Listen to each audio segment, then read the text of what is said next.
Welcome, Star Citizens. Orlando here. I just wanted to say a huge thank you to everybody in my community for helping me reach 1,000 subscribers. It may not seem like a lot to you, but it is huge to me. So I just wanted to start this video with a huge thank you. And I appreciate you, and I look forward to bringing more content to you in the future. Welcome, Star Citizens. This is your boy Orlando here. I am just going to do some new content here where we just go through inside Star Citizen. I kind of react and then we talk about it a little bit. Let's get into it. It's a new year, and with every new year comes the refresh after holiday break, the review of process and personnel alike, and the renewed sense of determination to make each year of Star Citizen's development even better than the last. And in 2024, that includes the return of so many Squadron 42 developers to our persistent universe fold, all of which are working to add their features and advancements to the already stellar work of the SC devs we all know and love. And so to get this multi-month marathon started, let's throw it now to Chris, Alexis, Gennady, Inez, and Kian of the eponymously named Team Kian to show us a bit of what they're working on for Alpha 323. So we showed a lot of interesting things in CitizenCon, and a lot of which is from Kian's team. We're going to be bringing a lot of that to you guys soon this year, and we're going to be talking about the designs of those features and also how we went about making them. You're going to be doing a lot of these the next 4 months, aren't you?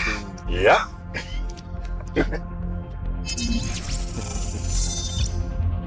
Soon is my favorite word in Star Citizen.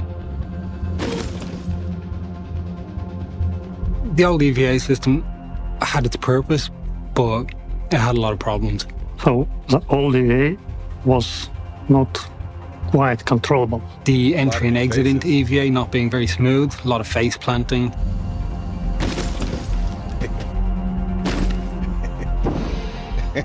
Changing orientation was a problem. You never really knew which kind of way your body was in.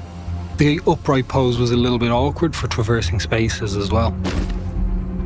You couldn't really fit into narrow spaces, and it was a bit restrictive for transitioning around space stations and things like that, especially interior spaces. In addition to that, the sort of volume you take in order to rotate and look around is huge. It's basically rotating your body every time you just look to the right, look up, etc. That doesn't look terrible, but it doesn't look great, and it doesn't feel wonderful if you're in a confined space because, again, you're clipping against everything. Just don't really think it fit with what we want to do in our game. It's not a bad system. It got us to where we are today. Yeah, it was. But we want to make improvements, and there are other features and systems that we need to tie into EVA, which brings us to what's coming this year. So there's multiple aspects of the new EVA system that makes it a lot more versatile. The first is that when you start looking around, it's your camera and your head that's moving. Your body most of the time doesn't. So if I'm heading in a certain direction and I want to see what's behind me, I can just look behind me, but I see my body. I get that instant frame of reference as to where I am, where my body is, and it just grounds the experience. So with the new system, we put the player into a more prone pose, kind of a superhero pose. Makes them a much smaller silhouette when traversing around areas. Can you show us how the EVA works? Show us how the EVA works. So now EVA works like this. You move forward and you just fly. How about when you turn, when you rotate? And when you rotate, you're like... The footprint of the character doesn't start to change. So if I want to look around in this tight-knit space, I'm not suddenly spinning around and knocking all the things off the shelves. I'm just looking around, which means that the metrics we can support for that feature suddenly become much more versatile. You can get on a vent rather than not being able to fit into a room. It's also a lot prettier to watch someone who's got a weapon or just looking around, rotating around as they're doing so. From the outside, it looks better. From the player experience, it just really helps out. You knowing where you are and what you're doing. I like the auto stand. We've smoothed out transitions entering and exiting EVA. So no more face planting unless you really, really try. In new EVA, you can just press forward and you fly. If you release the button, you keep flying while you still can rotate and look around. Yeah, we've allowed it so you can turn on the spot without altering your silhouette, which is quite nice for interior traversal again. Feels a lot more natural, a lot more responsive to the player. Yeah, we're going like a piece. Can't wait to have like a FPS combat arena where you're just flying around Great. shooting each other. The features we're going to be bringing out at some point later, soon. We've got zero-G traversal, and that's you attaching to a surface. In the previous system, again, because the character was upright the entire time, it just wouldn't have gelled well with that feature. You're effectively in prone, but attached to a surface, and you're moving along that surface or gliding along it if you sprint. That just transitions really nicely from the pose we have for zero-G traversal to the EVA pose. It's almost exactly the same. It's also very similar to prone. So, for example, if you were in a vent and all of a sudden the gravity went out, you could crawl along it in zero-G traversal or move around it in EVA without changing what your body's doing, which just means that it's a far more seamless experience. There's much less chance of anything going wrong as a result of that as well. I love the We've way also that they introduced the EVA fuel and momentum. So once you start traveling forwards in one direction, you'll keep going in that direction until you press another input or the space brake to stop. This becomes especially important when we introduce EVA fuel. So you'll have a finite amount of fuel, and just that little boost could be enough just to get you back to the safety of a space station or your ship. It sets us up nicely for zero-G push-pull, which comes further down the line. So in terms of what that means for user player and what you're going to be doing with this feature, it allows us to use EVA to get you guys going from your ship to another ship, from your ship to an abandoned space station. You can fly inside ships and space stations without gravity now, without fear of bashing your head and your legs all over the place. It really makes it a much more smooth and easy to use system. And honestly, at the end of the day, it's just more fun. Can't wait for I this. enjoy just flying in and out of test levels between ships, etc. With the old system, it's a bit slow and lackluster. With this, I feel like I'm a superhero while I'm going around in space. So yeah, the new EVA feature, as you guys see it today, it's hopefully going to look even better once it gets into your hands. And yeah, we're really excited to see what you guys think of it. Yeah, this is next level. I cannot wait for this. This is awesome. This is the Star Citizen I've been waiting for. All right, let's talk about pipe pits. Well, it was better when it was piss pit. It used to be piss pit. Yeah, player interaction Pipe system. piss? Yeah. So let's talk about the new pipe piss. Gotta stop saying. I was too late to change it. I like to say PIS because, yep, sounds better. I love when CIG has fun. Try to avoid HR complaints. So the burning question is, what is pi piss? Well, it's everything you interact with around you and how you go about doing that. It's not always easy to select the interaction that you're looking for. You have to drag your cursor then to make your selection, and it's not really very fast or intuitive. And in general, it got in the way of you doing what you wanted. It added an extra layer of menuing that wasn't necessary. But there's some things that we wanted to solve, and that's what the new system does. So with the new personal interaction experience, we have multiple ways of improving how you interact with the items around you. So we've released little parts of the new system in the past with the pit wheel and the quick select wheels and the control hints. This is by far the biggest iteration on it and will totally change how you interact with things in the world. We've introduced the new interaction prompt, which will show you which item you will interact with by just tapping F, and will also show you the type of interaction that will be performed. So the new system, the players don't have to go into interaction mode to interact with the objects. We've updated that to have an on-screen icon. It gives you the input that you need to press, and it gives you an idea of what you're actually going to do when you press it. So that ambiguity of, am I in range? Is it the item I'm going to interact with? It's gone. You've got an immediate bit of feedback that tells you what you're going to interact with, when you press to interact with it, and what you'll do when you interact with it. So if you're looking at a plushie on the desk, it'll show an F above it with grab, and you can just pick that item up with that. We've also introduced the personal interaction wheel, which instead of the list view, will now give us a nice radio menu that lets you select exactly what you want to do in a much more intuitive manner. And with the wheel, it's much more seamless, and it feels more like there's no barrier between you and the interactions. And that's locked for the screen, so you can't miss. You're already selecting something, and it's 99% of the time what you want to interact with. Don't sneeze while you're pressing the button. It's much more intuitive, it's much easier to use. And that option, that problem I mentioned where if you're trying to interact with what's in your hand, that's gone. Now the new system just opens the wheel and you select what you want to do with what's in your hand. It just works. So this new interaction wheel plays really nicely with default item actions, which has been in development for a while, but it needed the whole system to come together as one before we released it. If, for example, Please tell me you're you're out releasing this soon, mining gems 'cause I after need it. blowing up rocks with your multi-tool, you might want to pick a gem up and look at it. Or you might want to just store it directly into your backpack. You now have the option to customize and say, when I look down at that piece of gem, show me the prompt. It's always going to show store. Or it's always going to show carry or inspect. It's up to you. And you can change that on the fly and it'll remember it. And it just allows you to customize your own experience. Persistence. Yes. Now the yes, player exactly. doesn't have to go to interaction mode to make a selection. It can just simply tap to trigger the behavior. The new system is entirely data-driven, so from our perspective, it makes it really easy to customize from a designer's point of view. And again, because we've set up that data, you can then customize it yourself. It allows you to customize the primary and the secondary interaction. So you can change what just tapping F while looking at something does.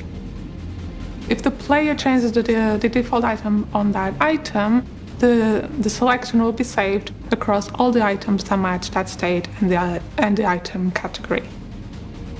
It picks up on what you want to do with different item types. So if you want to cuddle a plushie, you can set that to be your default inspect. If you want to be picking up golden memons and storing them directly whilst you're harvesting, you can set store to be your default, and then that's the way it'll stay. If you want to equip ammo as soon as you come across it to your suit, you can set that as your default item action. So it's something that, with a little bit of interaction from yourself, means that you can customize and tweak your own play experience and really rough out the edges in terms of your minute-to-minute gameplay and how you interact with things. We've also introduced a new scoring system for interaction points that allows us to better select which interaction point is of interest to the player.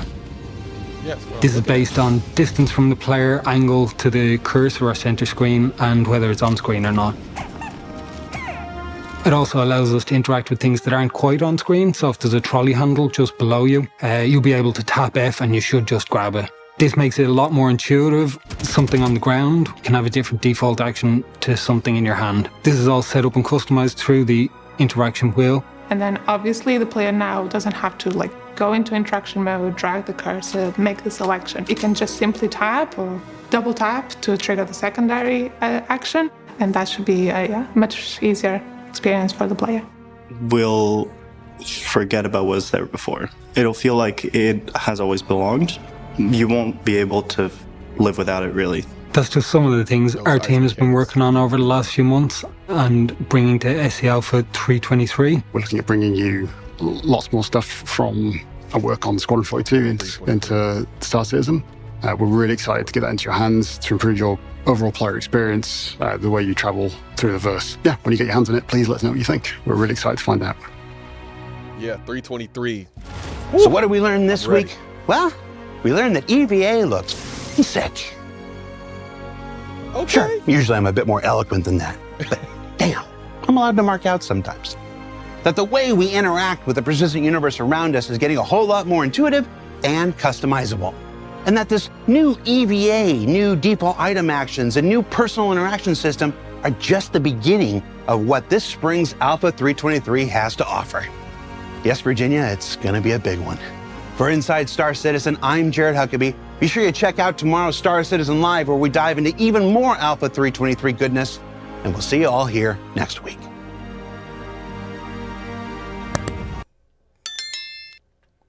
All right. So what do I think? I am super excited. That was incredible. I think 3.23 is going to be the patch for me. So I have been doing all these ship reviews and everything. I haven't been playing the game as much because I feel like when I play the game, I also like to practice. I like to get better at things, and so much is changing in Star Citizen. So it's like I feel like I don't want to really kind of practice now. I want to wait until these things start to change, like the interaction menus and the way we're going to have a kind of mini map now. And there's just the game is drastically changing. Even with master modes, the way you fly is going to change. So like I haven't been playing as much because I've been like, hey, I'll just wait till the changes come, and then we can practice then. So 3.23 I think is going to be a huge patch for like gameplay. I think I might hop on the Twitch and start actually going through some stuff. So I am super excited for 3.23. That was a great ISC. I think live tomorrow is also going to be great, and I'll keep doing these. I'll try to throw these in on Thursdays and Fridays so we can kind of like watch the video together, react the same way, so you can kind of see how that works, and then go back to my regular videos on the other days. I definitely will start to slow down the video pace. I think I've been doing a video almost every single day, but it's not going to slow down much, and it might not slow down in a noticeable way until a little bit further on, because I like to do videos every day, but every once in a while I might miss a day. So I'm just letting you know where the channel is going. Another thing is I do owe you, because I did say I would do a reveal of my fleet if we reached 1,000. So I will be doing a ship reveal video with my fleet, and we'll put that up probably either tomorrow or Friday's a good day to do it. I should have some time Friday. I think Friday would be a good day to do it. If not Friday, it'll come out Saturday, just so you have time, because it'll be a long one. Because to say that I have a lot of ships would probably be putting it lightly. So that'll be a long one. I'll go through all of the reasons I have each ship. I won't go into too much detail, but I'll go through it enough to where you understand why I have each ship and kind of what I want to do in Star Citizen. And lastly, I just want to point out that I am doing a ship giveaway this month. In fact, I am doing 2 just to celebrate hitting 1,000 subscribers. So the first will be a giveaway of a starter pack. So the way that I do them, just to make sure that they're going to new players, I do like to bring new people to the game. I will create the account. I will give whoever the winner is, I will give the winner the account, and then they can change all the information and make it theirs, because again, I do want to bring new players to the game. And then the second one will just be a pure ship giveaway to anyone that plays Star Citizen. And yeah, if you win it, I'll just gift you the ship. So it looks right now, from what I can see, it looks like it's going to be the Cutlass Black that's going to be in the giveaway. So I'll keep tracking it until Saturday. I was hoping that it would be a little closer, but it's looking like everybody wants the Cutlass Black. I don't know if that's because that's the most expensive ship, but the 315P is also an option on there. So whichever one gets liked the most, of course, that's the one that I'll share. And don't forget, the Sulian is also down there. So just go back to my video from yesterday, January 31st, and check that one out. I think it's I think it's the Anvil Spartan video. So, yep, go check the comments. That's where you vote. You vote with the like button. So whichever one gets the most likes, that's the one that I'll be giving away. That'll happen February 28th. It'll be through a random generator. So the winner will be selected, and then we'll try to figure out how to contact and get everything sorted out. So, yeah, that's the giveaway for this week. And that's been ISC. I've been Orlando, and thanks for spending your time with us. See you in the next one. Peace.